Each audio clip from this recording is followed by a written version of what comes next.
पसंद है। टीचर्स को भी दे दो। हाँ क्यों?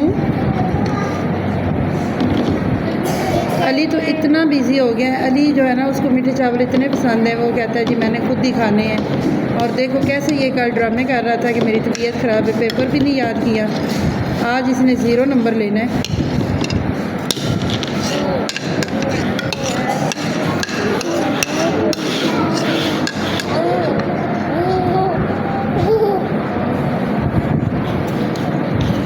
अली लुकेर, ये देखे साथ अली की बहना भी बैठी हुई हैं। ये दोनों ही नाश्ता नहीं करके आए।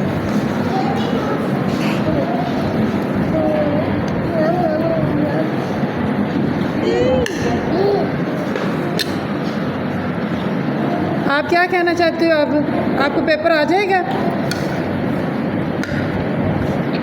इधर देखो।